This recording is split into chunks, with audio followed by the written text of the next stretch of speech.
Hey, everybody, and we are live with Office Hours, where I spend the next 30 minutes talking about the topics that are near and dear to my and many of your hearts related to the military transition, veteran employment, and branding. So thank you for joining us today. Before I get started, I do want to say thanks to one of our sponsors, Heritage Roofing and Construction. They're a construction and roofing company down in the Texas area. And they're looking for account managers for either SkillBridge or direct hire. Here's what's exciting about this job. I mean, when you think about weather incidents, whether it's like some hail, damage, storms, whatever, you have whole neighborhoods that need to get work done. And what I love about what their account managers do is, weather event hits, they hop in their truck, they drive over there, and they go up to the houses and just say, hey, I noticed there was a hailstorm.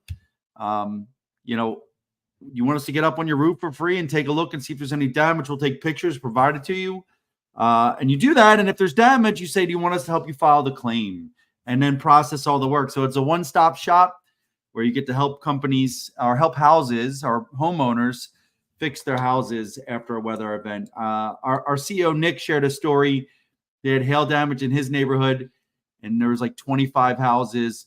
Like 2 or 3 houses had family members do it.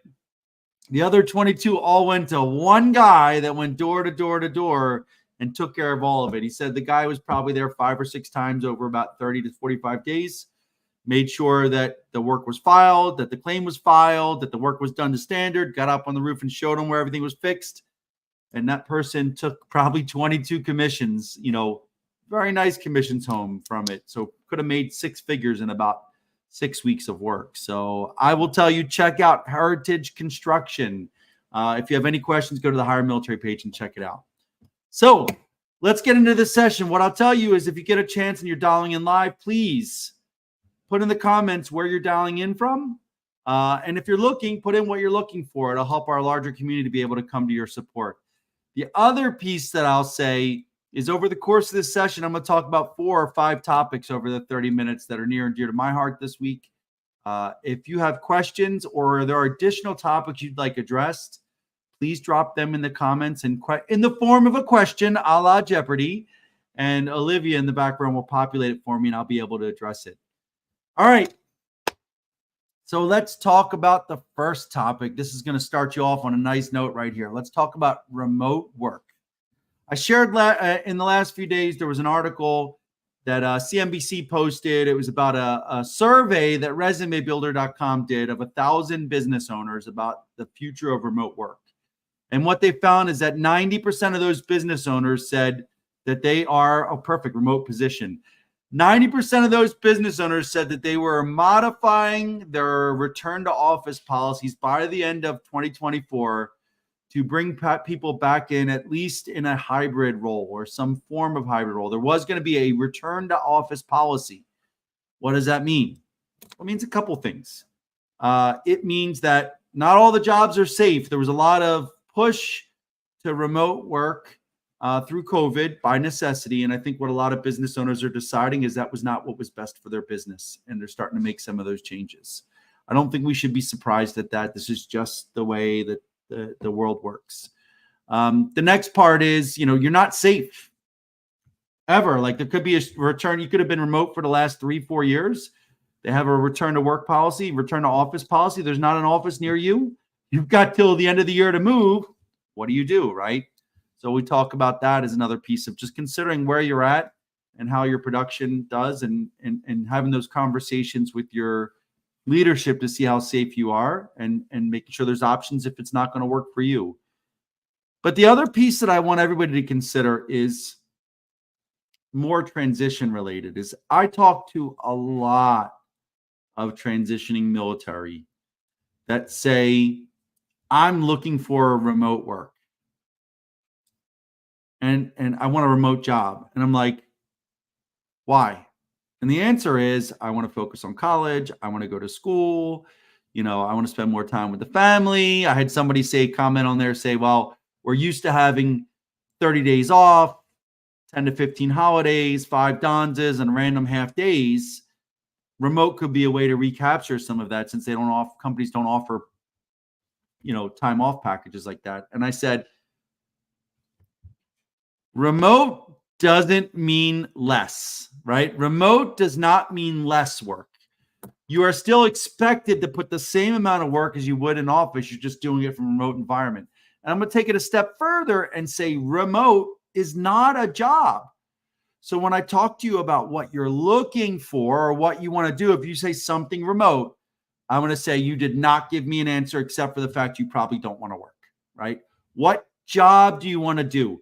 Remote is a work arrangement with your employer, right? So you need to do research into what jobs are able to be done remotely.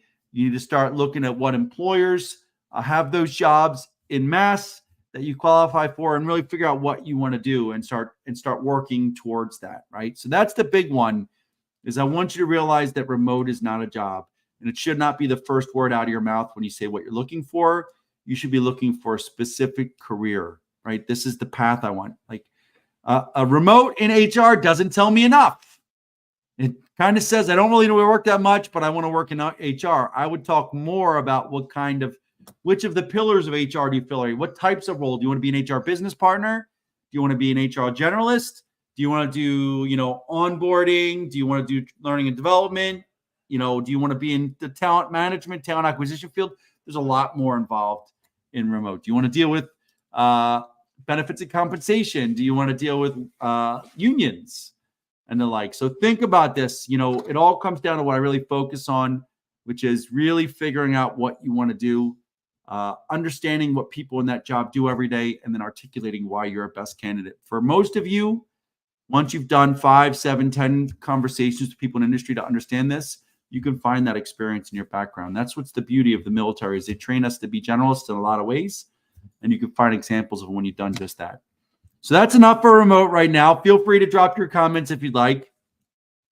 The next thing I want to talk about aligns with what I just said about how you show you are a best candidate, right? And so I did a post earlier this week about my 10 best accomplishments in the second half of my military career, things that I was insanely proud of. So we talk about being a case officer.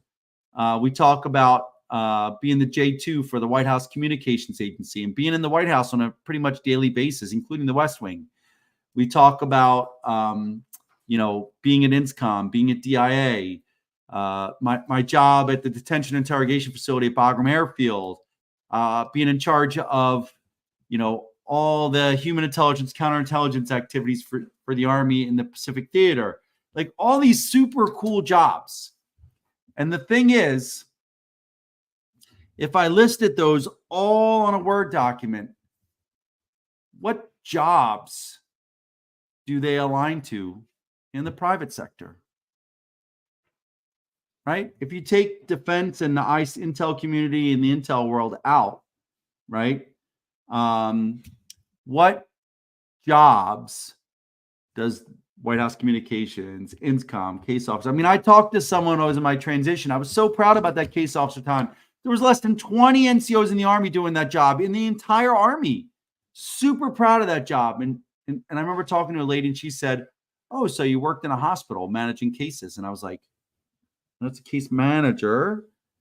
No, that's not what I did. And it made me realize that what I was saying didn't speak to them.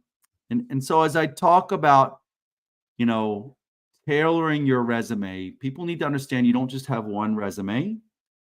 You have a tailored resume to each job.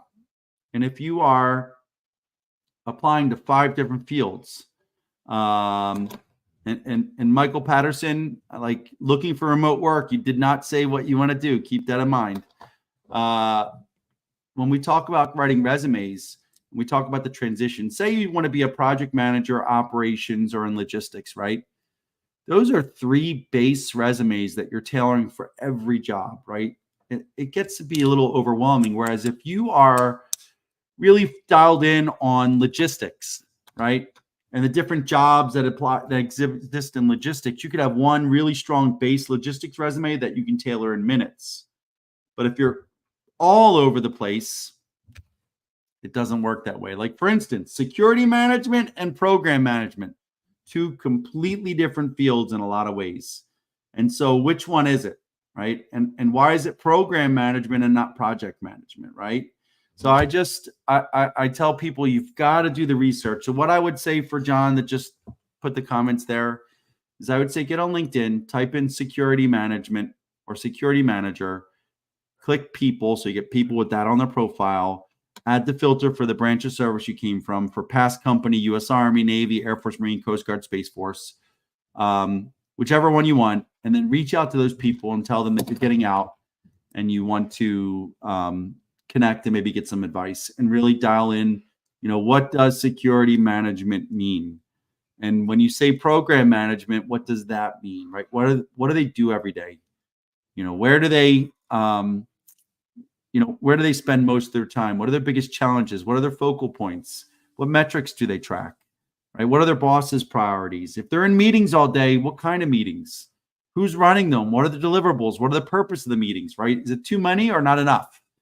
You ask these questions of 5 or 10 people and you'll have an idea of what that career field is like, and it will take you down different rabbit holes. You'll understand that program or project management is usually industry-based. You don't hire a construction project manager to run your IT modernization project. You don't run your IT project manager to run a hospital HIPAA project or a hospital, inspection project, right? These are different things. Usually for project or program management, you have X number of years of project management experience and X number of years of industry experience. We see that all the time in the field. And so the key is going to be understanding, you can check the X number of years experience for the project management based off your military time, but how are you going to align that with the industry, right? Got to dial it in. Now, when we talk about the resumes, my buddy Gary Steensgaard had a great example. He posted about it as well. We chatted briefly. And he said he was a first sergeant in a recruiting company, right? Had been a career recruiter for a while.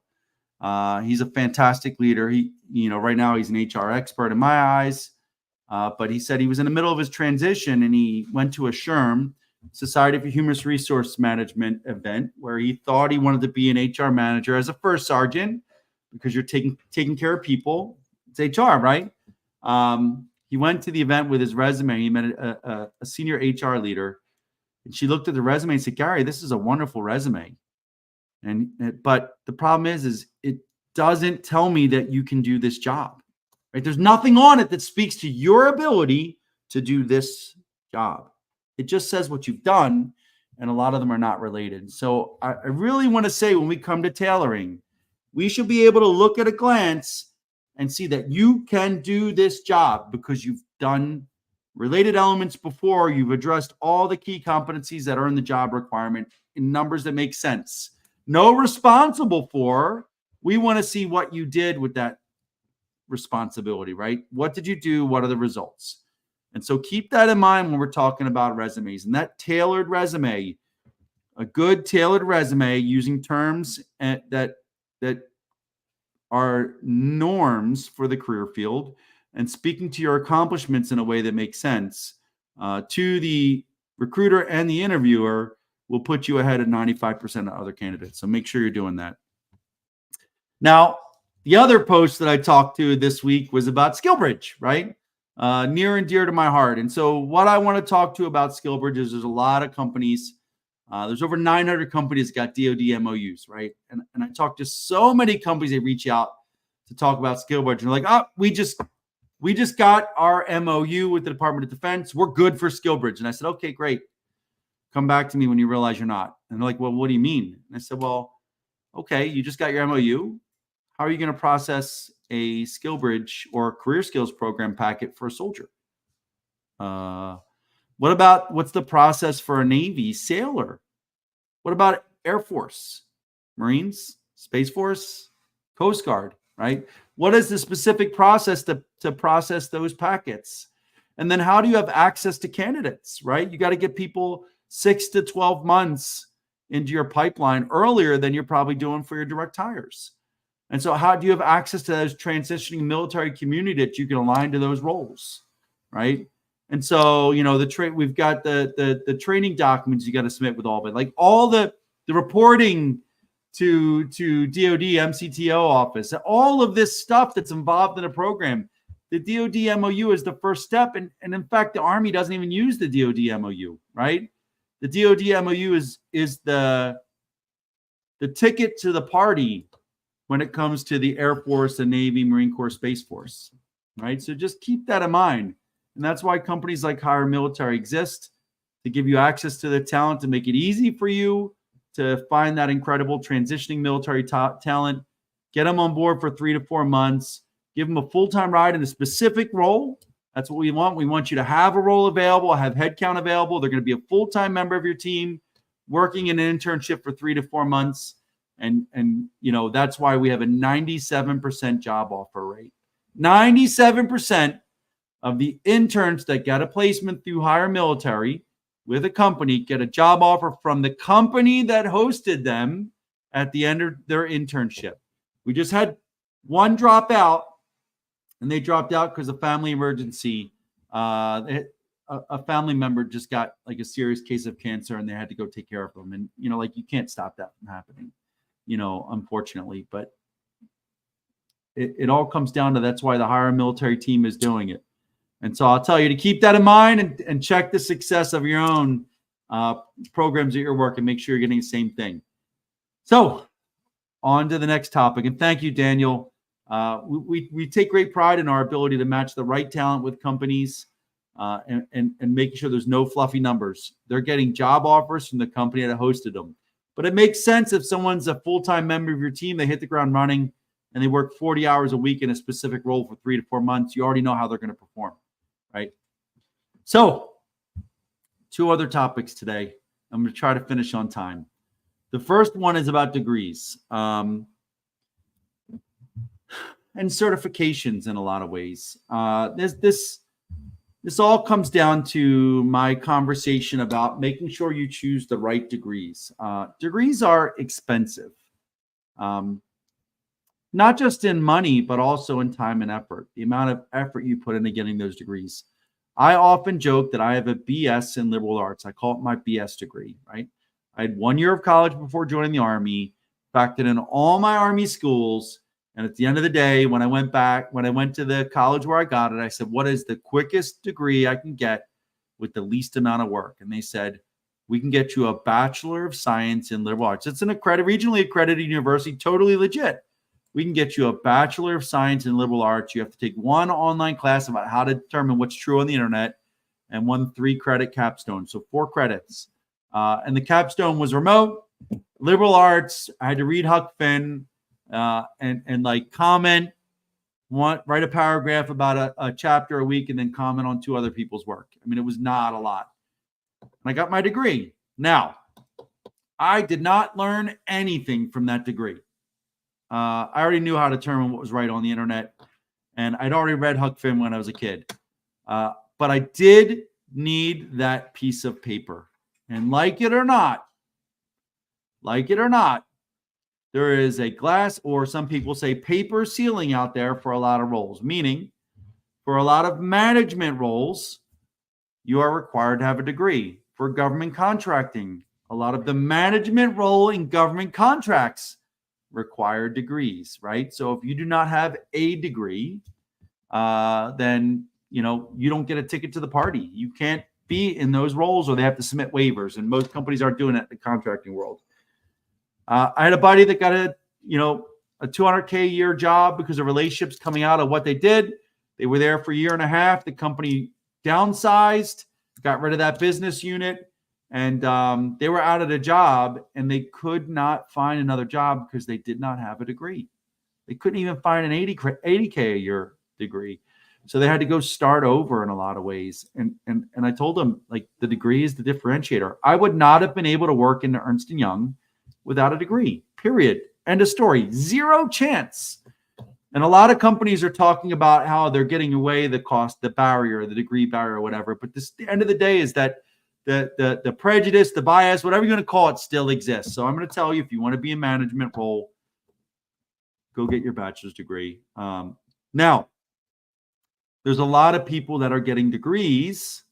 Yeah, there's Kevin, right? 12 years experience, not able to move up because of experience and not a degree. So I tell you, Kevin, go look where I got my degree. on my profile and reach out to them and ask them what's the earliest, quickest degree you can get with the least amount of work, right? Or do the GI Bill and you get paid while you're doing it on the side. So like, if you want to go up, go get your degree. The other part is, what are you getting your degree in? So for me, I was going to rely on my experience and my abilities to get a role. I wasn't looking at a highly technical role. And the degree was like the cost of doing business. But a lot of people go out and get these fluffy degrees that don't align directly to a job. And that is fine if it is your check mark.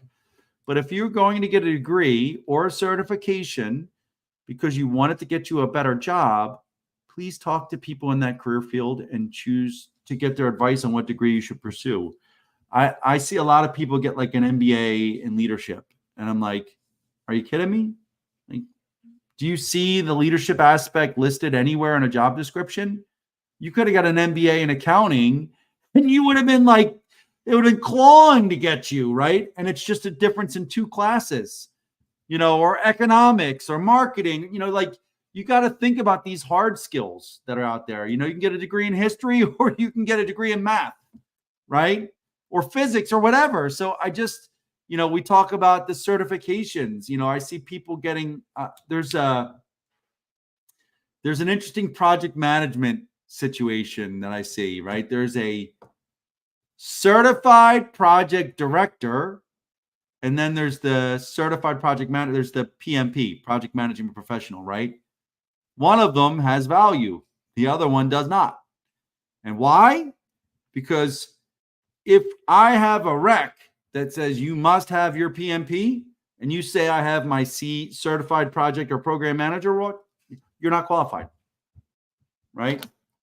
And so I will tell people to check the certifications with people in that field. Check whatever you're pursuing, they should be listed on a job advertisement. It should be a preferred or a requirement for a whole bunch of roles for it to make sense. And I will tell you, it definitely is there for PMP. It's definitely there for SHRM SCP, SHRM or PHR or SPHR. It's definitely there for all those CompTIA certs, right? Those all exist, but there's some of the new ones out there that aren't. And I'll tell you, this CPD one, the Certified Project Director, is a lot easier to get than the PMP. So like, take that. And y'all know I'm not a super fan of everybody's a project manager, but I'm not going to argue the fact that that certification has a lot of value. And so now, last topic, and please, if you have questions, add them in there. I want to talk about the power of trust in your brand, right? And this was a recommendation from Nick Gismondi, good friend, business partner, our CEO. He said, can you talk about that? So what is a brand, right? Your brand is just your reputation. It's, I think Jeff Bezos said it's what people say about you when you're not in the room. And so, let's talk about this. I like to share a story about how relationships and trust on social media are similar to what they are in real life. So I just came back from Japan. This is like 2015. My daughter was starting a new preschool. My former spouse said, hey, can you go and to the open house? And we went to the open house. I walked in, it's all moms. And I'm like, all moms. So confidence went away. I'm like, oh, crap. And so I found myself in the corner of the other room where the food was, looking at the food, waiting for someone to go there first because I didn't want to be the first one there. And I looked over and there was one other dad. And I ended up sliding over and chatting with the other dad. And it turns out he was a security consultant. I was an MI Sergeant Major. So we had a lot in common. His kid was in my daughter's grade. Like, we had a lot in common right there. We went and raided the food together, came back, and then the event started. We all went our other ways. 1 week later, I was dropping my daughter off to school about 40 minutes late because I could get 1,000 soldiers in place on time in uniform, but a 6-year-old girl beats me every time.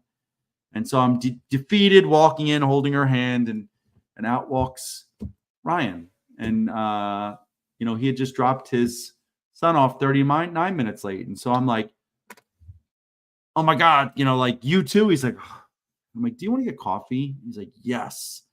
we ended up getting coffee. And, a couple years later, I'm red teaming Gillette Stadium.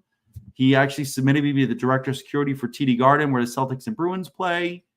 And I share this story because if I hadn't talked to him the first night, would the relationship have formed? Not by then, no. And if I hadn't seen him for 3 months instead of 1 week later, would the relationship have formed? And it's probably not. We would have just nodded and said, hey.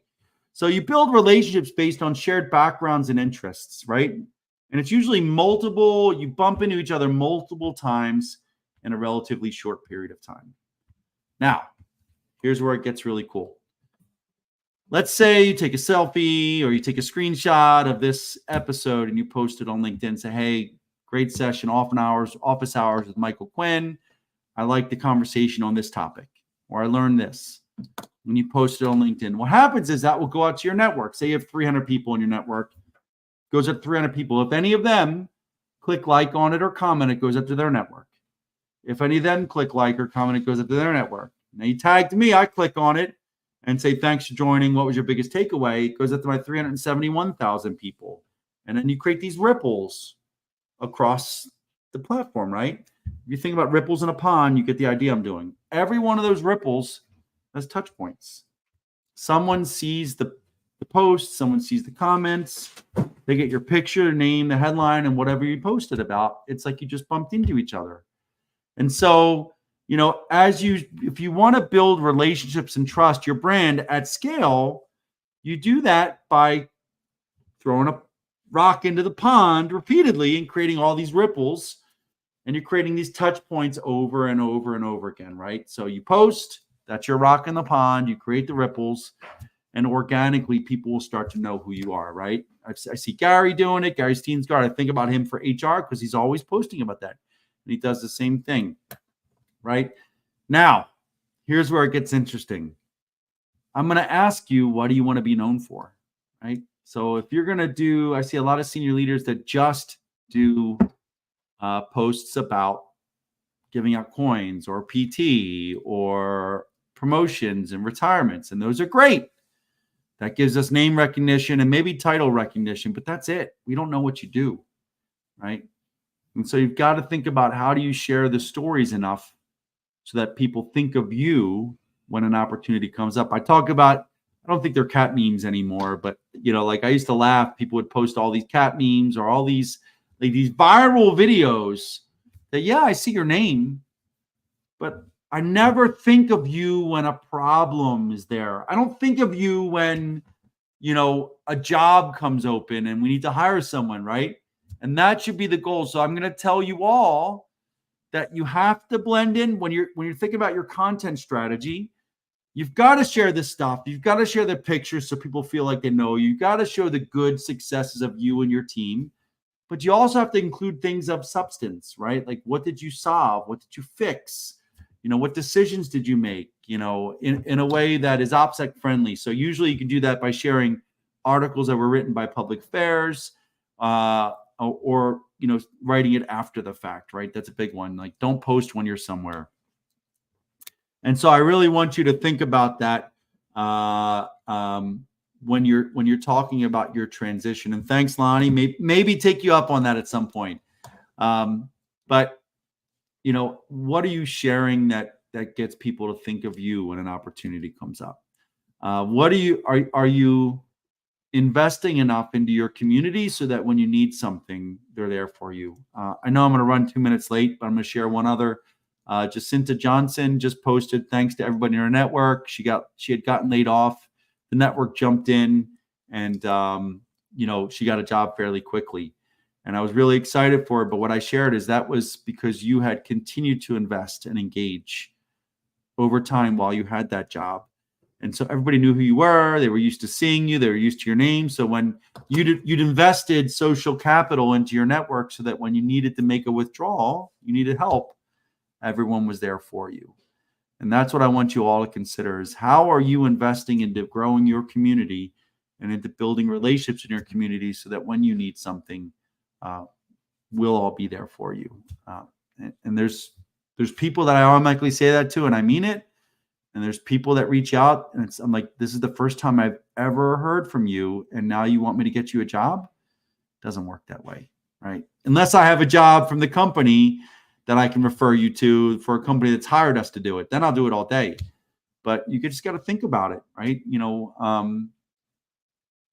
Are you going to invest that kind of effort into a total stranger that hasn't taken any effort to build a relationship or trust or share anything until they needed it, right? That's the social capital angle. That's how you build relationships and trust at scale. And that's why I do these every week. Thanks to my good friend Alfredo Torres, who said, your posts sometimes come off as a little, not mean, but a little direct. And people don't get the passion or the knowledge or the enthusiasm behind it. So now you get it every week for 30 minutes. Thank you, everybody, for joining us today. I'm almost at 32 minutes. I haven't been able to break the 32-minute barrier. I'm going to do it today. Thank you for joining us. And, I will be here almost every Thursday at 2 p.m. Eastern Time. See you in a week.